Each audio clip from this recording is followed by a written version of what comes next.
Le Tchad. Au Tchad, l'information qui m'a attiré, c'est celle selon laquelle l'ancien Premier ministre, Masra Succès, que j'ai heureusement nommé échec, s'est vu retirer désormais son passeport diplomatique et s'est également vu retirer sa garde, sa sécurité personnelle en tant que Premier ministre. J'ai lu sur la page de M. Masra sur Facebook, mais également sur plusieurs sites d'information tchadiens, cette information qu'on peut considérer comme vraie, parce qu'elle est relayée, y compris par des sites proches du pouvoir. Je reviens simplement dessus pour dire que c'est ce que j'avais dit. J'avais bien dit que M. Masra, après avoir été exploité grâce au pacte de Kinshasa par le pouvoir de Mahamat Kaka Déby, que M. Masra serait pressé comme une orange et puis rejeté une fois que le jus qu'on voulait tirer de lui aura été pris. Je l'avais dit, je n'ai pas été écouté. Maintenant, je le serai, car moi, je rappelle toujours ce que j'ai dit quand ce que j'ai dit arrive. Je recommence. Moi, là, je rappelle toujours ce que j'ai dit quand ce que j'ai dit recommence, car le rappel sauve l'âme. Oui, oui, oui, oui, oui. Je rappelle toujours ce que j'ai dit quand ce que j'ai dit se réalise, car le rappel sauve l'âme.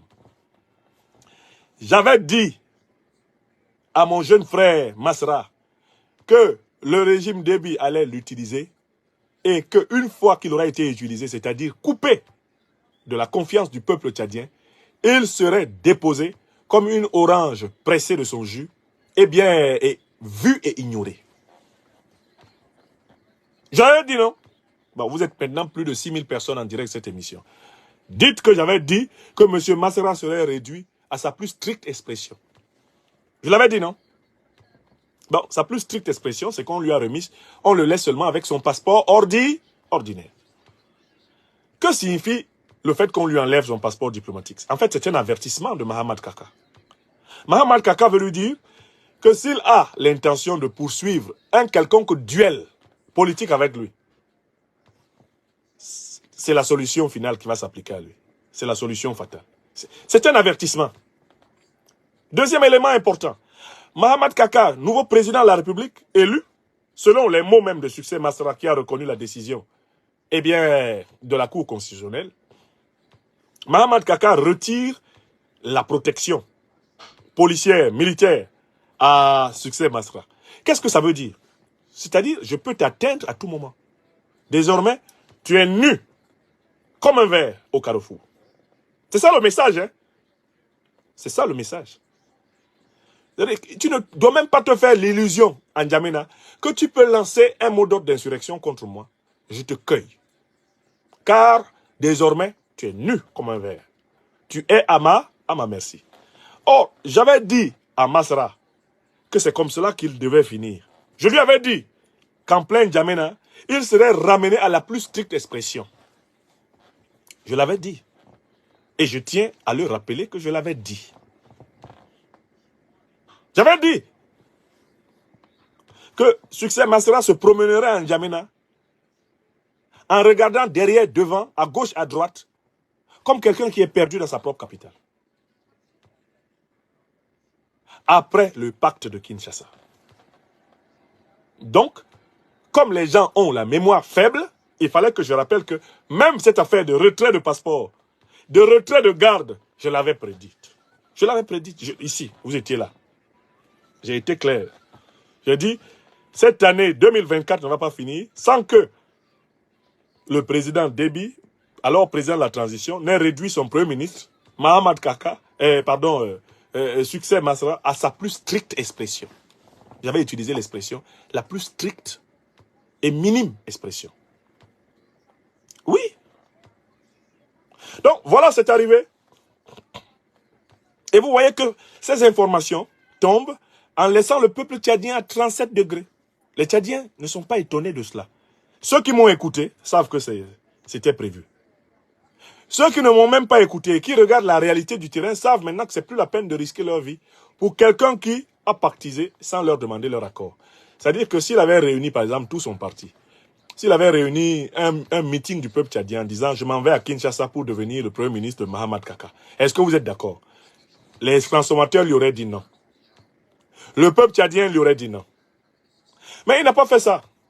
Il est allé, il a négocié son deal, il est revenu et il a dit, citation, le succès Masra, « Je fais entièrement confiance à l'ANGE, Agence nationale de gestion des élections. » Il a aussi dit, je le cite, « Je fais entièrement confiance au président de transition, Mahamat Idriss Déby Itno. » Ce sont les mots de Masra en janvier 2024. Quand il a dit ça, j'ai été admiratif parce que ça s'appelle avoir confiance en celui qui cloue ton cercueil. Tu lui dis de bien enfoncer les clous, que vraiment c'est bien. Tape bien les clous. Tu es couché dans le cercueil, tu es déjà mort, mais tu es ressuscité juste pour dire à celui qui ferme le cercueil de bien fermer. C'est ça la confiance. Voilà. Donc nous pouvons dire félicitations à M. Masra, succès, dit échec. Il est parvenu à ce qu'il voulait. Il est parvenu à être réduit à sa plus simple et stricte expression. Félicitations. Mais ce n'est pas faute de vous avoir averti. J'ai beaucoup parlé. Et à l'époque, vos partisans se moquaient de moi. Il faudra que vos partisans et vous-même alliez regarder mes émissions d'il y a 5, 6, 7 mois. Et vous vous rendrez compte que de tous les analystes politiques africains, je fais partie de ceux qui vous ont rendu les plus grands services. Parce que je vous ai mis le nez face à la vérité. Puisque j'avais vu ce qui vous arriverait avant vous. J'avais tout vu. Et je rappelle toujours à propos du Tchad que je n'en suis pas à ma première performance d'analyse. Une semaine avant qu'il ne fût assassiné, j'avais prévenu le président Idriss Déby Itno qu'il était préférable qu'il ne rentrât point au Tchad. J'avais dit de ne pas revenir au Tchad, de rester en exil, de démissionner et de dire que ceux qui sont au Tchad là, qu'ils s'arrangent, qu'ils se partagent le pouvoir. Et j'avais précisé qu'à mon avis, s'il rentrait au Tchad, il allait être tué. Il est rentré au Tchad, il a été tué. Je n'avais pas dit toutes ces choses-là par plaisir. Je les ai dites parce que j'étais convaincu, parce que j'avais vu. J'avais vu. Donc j'avais bien vu qu'au bout de cette affaire de pacte de Kinshasa, Masra se retrouverait politiquement à poil. Je dis bien politiquement à poil et je ne lui souhaite pas pire que cela. Je ne souhaite rien d'autre pour lui. Je lui souhaite la santé et la vie. C'est un être humain. Et en tant que fils de l'Afrique, je souhaite que la culture de la mort donnée aux adversaires politiques au Tchad cesse. La culture de la brutalité, de la barbarie sur les adversaires politiques, je souhaite qu'elle cesse. Je souhaite que le Tchad ait enfin l'occasion de s'occuper de son peuple. Que l'État tchadien soit dévoué, ne serait-ce qu'à améliorer le sort de notre peuple. Parce que ce peuple est l'un de ceux qui ont les plus souffert sur cette terre des hommes. Donc, je souhaite à M. Masra la santé et la vie. Que cette émission ne soit interprétée par personne comme un soutien à une quelconque forme de coercition contre lui. Nous n'avons pas besoin que le sang tchadien coule. Nous n'avons pas besoin que le sang de Masra coule. Nous n'avons pas besoin que le sang de qui que ce soit coule au Tchad. Nous avons besoin que le peuple tchadien soit l'objet du souci de ces élites politiques. Je le dis ici formellement, tout en vous appelant à vérifier que ce qui arrive à Masra, je l'avais prévu.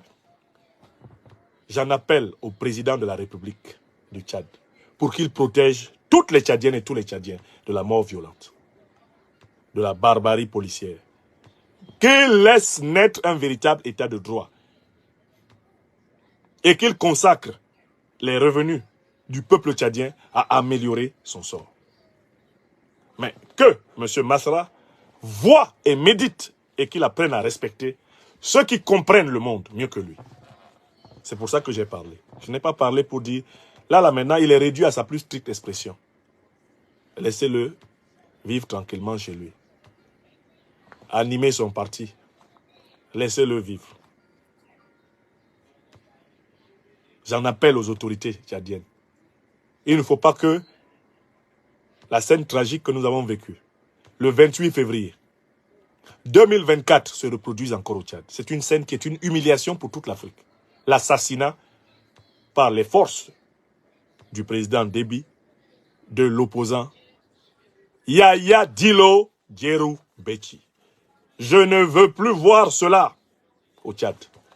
Parce que c'est notre humanité africaine toute entière qui a été humiliée par ce qui s'est passé le 28 février 2024.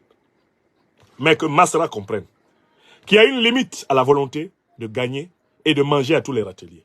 Il y a une limite à la volonté de tromper tout le monde, de jouer sur plusieurs casquettes. Il faut qu'il comprenne, qu'il médite ce qui lui est arrivé. Parce que là, aujourd'hui s'achève tout ce que j'ai prédit pour lui. Avec le retrait de son passeport diplomatique et le retrait de sa garde, s'achève l'accomplissement de tout ce que j'ai prédit pour Masra. Et je ne souhaite pas qu'il lui arrive quoi que ce soit de plus grave. Rien, c'est bon. Il est redevenu un Tchadien ordinaire et va s'occuper de son parti. Il prépare les élections législatives du mieux qu'il peut, qu'il vive et qu'il médite. Humblement, lui et ses camarades, les transformateurs, qui ont du mal à se transformer. Ils aiment transformer les autres, mais ils ne se transforment pas eux-mêmes. Or, ce que tu fais, te fait.